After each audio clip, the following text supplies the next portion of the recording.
सीटों पर सिंगल नाम, छिंदवाड़ा से नकुलनाथ और भिंड से बरैया, 11 विधायक भी दावेदार।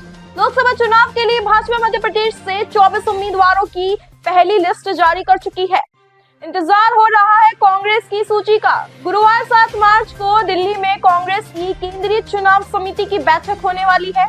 इस बैठक में उम्मीदवारों के नामों पर गुहार लगेगी।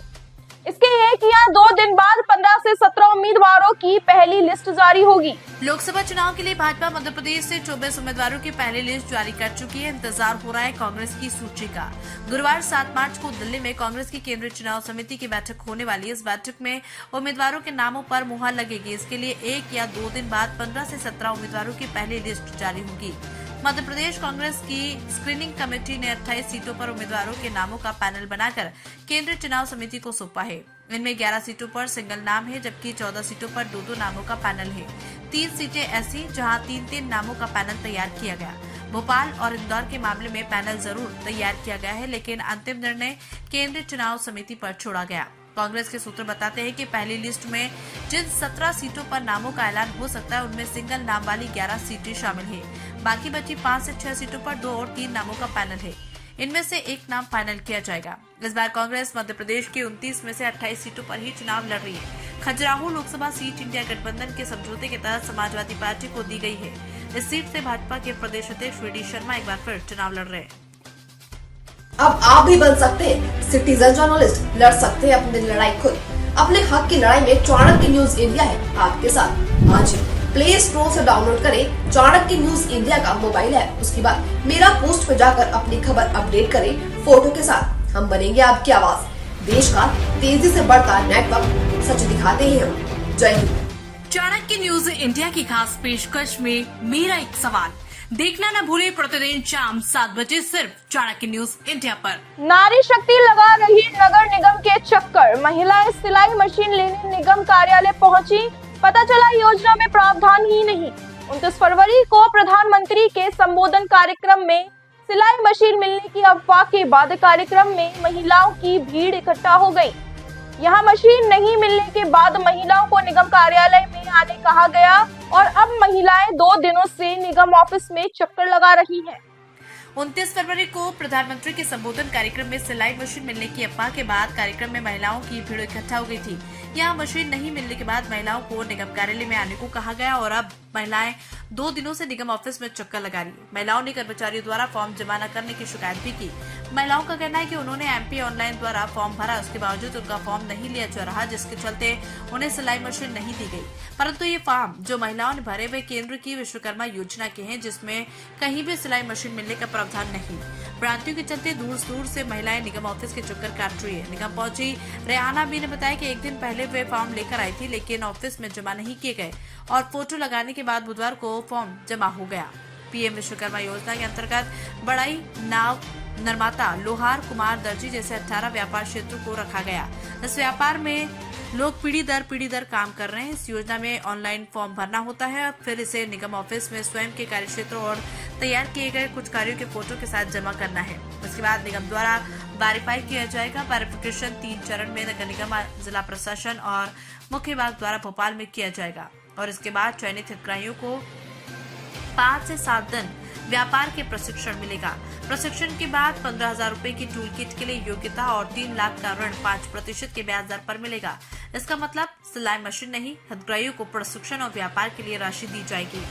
अब आप भी बन सकते हैं सिटीजन जर्नलिस्ट, लड़ सकते हैं अपनी लड़ाई खुद। अपने हक की लड़ाई में चाणक्य न्यूज इंडिया है आपके साथ। आज प्ले स्टोर से डाउनलोड करें चाणक्य न्यूज इंडिया का मोबाइल ऐप। उसके बाद मेरा पोस्ट पे जाकर अपनी खबर अपडेट करें फोटो के साथ। हम बनेंगे आपकी आवाज।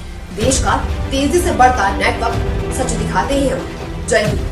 चाणक्य न्यूज इंडिया की खास पेशकश में मेरा एक सवाल देखना न भूले प्रतिदिन शाम 7 बजे सिर्फ चाणक्य न्यूज इंडिया पर। ईयर बैच अलाट होने के इंतजार में 200 अफसर 2023 में घोषित किया गया था। प्रभारी डिप्टी कलेक्टर जनवरी में डिप्टी कलेक्टर बनने वाले हो गए सीनियर।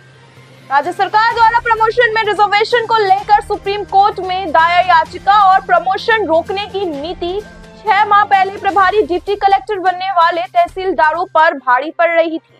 राज्य सरकार द्वारा प्रमोशन में रिजर्वेशन को लेकर सुप्रीम कोर्ट में दायर याचिका और प्रमोशन रोकने की नीति 6 माह पहले प्रभारी डिप्टी कलेक्टर बनने वाले तहसीलदारों पर भारी पड़ रही है। 2023 में प्रभारी डिप्टी कलेक्टर घोषित कर इन तहसीलदारों को सामान्य प्रशासन विभाग यानी GAD ने अपने संवर्ग के अधीन भले ही कर लिया हो और जिलों में उनकी पदस्थापना कर SDM बना दिया गया हो, लेकिन GAD अब तक के तय नहीं कर पा रही कि इन्हें कोई बैच अलॉट किया जाए या नहीं किया जाए। उधर 2019 में सिलेक्ट 24 और 2020 की PSC की परीक्षा में सिलेक्ट 24 समेत कुल 48 डिप्टी कलेक्टर जनवरी 2024 का बैच पाकर इन प्रभारी डिप्टी कलेक्टरों से सीनियर हो गए हैं। 1 अप्रैल 2016 को हाईकोर्ट जबलपुर द्वारा प्रमोशन में रिजर्वेशन को लेकर दिग्विजय सरकार में लागू व्यवस्था को रिवर्ट करने के आदेश दिए गए थे। इस आदेश के खिलाफ शिवराज सिंह चौहान की सरकार ने इसी माह सुप्रीम कोर्ट में SLP दायर कर चुनौती दी थी और तब से लेकर 8 साल बीत गए। किसी भी विभाग के अधिकारी और कर्मचारी को नियमित पदोन्नति नहीं मिल सकी। राजस्व विभाग के तहसीलदार भी सरकार की गलती की इस सजा को भुगतने को मजबूर है। इन तहसीलदारों को लंबी लड़ाई के बाद GAD और राजस्व विभाग के समन्वय और बैठकों में हुए निर्णय के आधार पर विधानसभा चुनाव की आचार संहिता लागू होने के पहले प्रभारी डिप्टी कलेक्टर का पद सौंपा गया। GAD द्वारा पहले 181 तहसीलदारों को और बाद में 24 अन्य तहसीलदारों को प्रभारी डिप्टी कलेक्टर बनाया गया। अब आप भी बन सकते हैं सिटीजन जर्नलिस्ट, लड़ सकते हैं अपनी लड़ाई खुद। अपने हक की लड़ाई में चाणक्य न्यूज इंडिया है आपके साथ। आज ही प्ले स्टोर से डाउनलोड करें चाणक्य न्यूज इंडिया का मोबाइल ऐप। उसके बाद मेरा पोस्ट पे जाकर अपनी खबर अपडेट करें फोटो के साथ। हम बनेंगे आपकी आवाज। देश का तेजी से बढ़ता नेटवर्क, सच दिखाते हैं हम। जय हिंद। चाणक्य न्यूज इंडिया की खास पेशकश में मेरा एक सवाल देखना न भूले प्रतिदिन शाम 7 बजे सिर्फ चाणक्य न्यूज इंडिया पर। भोपाल जेल के अधीक्षक के खिलाफ विभागीय जांच से शुरू। 2.5 महीने पहले प्रहरी ने EOW में शिकायत कर लगाए थे गंभीर आरोप। भोपाल सेंट्रल जेल के अधीक्षक राकेश भांगरे के खिलाफ EOW आर्थिक अपराध शाखा में शिकायत की गई। शिकायत के बाद विभागीय जांच शुरू हो गई। यह शिकायत उनके ही प्रहरी दीपेश इंगले ने 23 दिसंबर 2023 को की थी, जिसमें उन्होंने जेल के गौशाला के दूध चारे में भ्रष्टाचार के आरोप लगाए थे। साथ ही कहा था कि जेल के कारखाने और मालखाने से कई सामान अवैध रूप से बाहर भेजे जा रहे हैं। इसके लिए जेल में लगे CCTV फुटेज में भी गड़बड़ी की जाती है। भोपाल सेंट्रल जेल के अधीक्षक राकेश भांगरे के खिलाफ EOW यानी आर्थिक अपराध शाखा में शिकायत की गई। शिकायत के बाद विभागीय जांच शुरू हो गई है। ये शिकायत उनके ही प्रहरी दीपेश इंगले ने 23 दिसंबर 2023 को की थी, जिसमें उन्होंने जेल की गौशाला के दूध चारे में भ्रष्टाचार के आरोप लगाए थे। साथ ही कहा था कि जेल के कारखाने और मालखाने से कई सामान अवैध रूप से बाहर भेजे जा रहे हैं। इसके लिए जेल में लगे CCTV फुटेज में भी गड़बड़ी की जाती है। मामले की जेल DIG संजय पांडे जांच कर रहे हैं। भोपाल सेंट्रल जेल के अधीक्षक राकेश भांगरे ने बताया कि प्रहरी दीपेश इंग्लिश शिकायतों का आदी है। एक बार उसने एक जेल अधिकारी की कार में तोड़फोड़ की थी, जिसकी मैंने जांच की और दंडित भी किया था। इसके बाद कैदी नदीम खान फरार हो गया था। वो इसी के कस्टडी में था, लेकिन वो भोपाल सेंट्रल जेल में अटैचमेंट पर था। उसकी मूल पदस्थापना बरेली जेल में थी। ऐसे में मैंने होशंगाबाद जेल अधीक्षक को उस पर कार्रवाई के लिए पत्र लिखा था। इन्हीं तमाम कारणों से उसने मेरे खिलाफ शिकायत की है। मुझ पर लगे भ्रष्टाचार के तमाम आरोप निराधार है। हकीकत तो यह है कि पहले जेल में गौशाला के लिए चारा 7 रुपए प्रति किलो के रेट में खरीदा जाता था। अब इसी चारे को 5.85 रुपए प्रति किलो की दर से खरीदा जाता है। अब आप भी बन सकते हैं सिटीजन जर्नलिस्ट, लड़ सकते हैं अपनी लड़ाई खुद। अपने हक की लड़ाई में चाणक्य न्यूज इंडिया है आपके साथ। आज ही प्ले स्टोर से डाउनलोड करें चाणक्य न्यूज इंडिया का मोबाइल ऐप। उसके बाद मेरा पोस्ट पे जाकर अपनी खबर अपडेट करें फोटो के साथ। हम बनेंगे आपकी आवाज। देश का तेजी से बढ़ता नेटवर्क, सच दिखाते हैं हम। जय हिंद। चाणक्य न्यूज इंडिया की खास पेशकश में मेरा एक सवाल देखना न भूले प्रतिदिन शाम 7 बजे सिर्फ चाणक्य न्यूज इंडिया पर। इंदौर के चंदन नगर में लाठियां, पड़ोसियों में जमकर विवाद, बीच बचाव में कूदी महिलाएं भी घायल। इंदौर के चंदन नगर इलाके का एक वीडियो वायरल हुआ है। आरोपियों ने जमकर एक दूसरे पर लाठियां बांधी और लात घूंसे के साथ मारपीट कर डाली। पुलिस इस मामले में जांच की बात कर रही है। इंदौर के चंदन नगर इलाके का एक वीडियो वायरल हुआ। आरोपियों ने जमकर एक दूसरे पर लाठियां भांजी और लात घूंसे के साथ मारपीट कर डाली। पुलिस इस मामले की जांच की बात कर रही है। सोशल मीडिया पर ये वीडियो वायरल हुआ है। विवाद में महिलाएं भी कूद पड़ी। बताया जा रहा है कि घटनाक्रम में महिलाएं भी घायल हुई है। पुलिस के मुताबिक वायरल वीडियो गीतानगर का बताया जा रहा है, जहाँ पुलिस मामले की कार्रवाई की बात कर रही है। अब आप भी बन सकते हैं सिटीजन जर्नलिस्ट, लड़ सकते हैं अपनी लड़ाई खुद। अपने हक की लड़ाई में चाणक्य न्यूज इंडिया है आपके साथ। आज ही प्ले स्टोर से डाउनलोड करें चाणक्य न्यूज इंडिया का मोबाइल ऐप। उसके बाद मेरा पोस्ट पे जाकर अपनी खबर अपडेट करें फोटो के साथ। हम बनेंगे आपकी आवाज। देश का तेजी से बढ़ता नेटवर्क, सच दिखाते हैं हम। जय हिंद।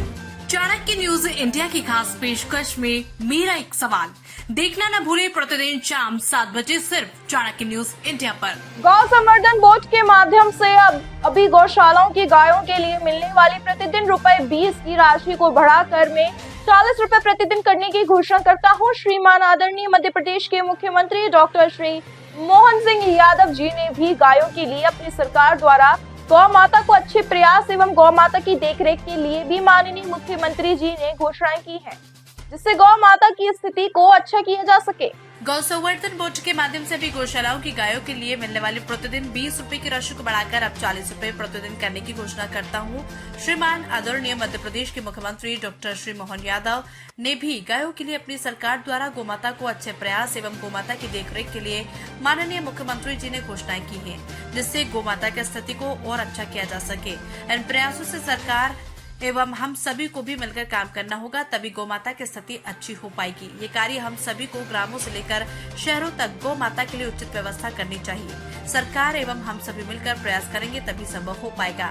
हमारे सनातन धर्म में गौमाता को पूजनीय बताया गया है, इसलिए सभी को गौमाता के लिए उनकी स्थिति अच्छी रहे एवं देखभाल अच्छी तरह से सरकार एवं समाज एवं गुरुजन के मार्गदर्शन में सभी जनप्रतिनिधियों एवं समाजसेवियों से मिलकर ये कार्य पूरा होगा।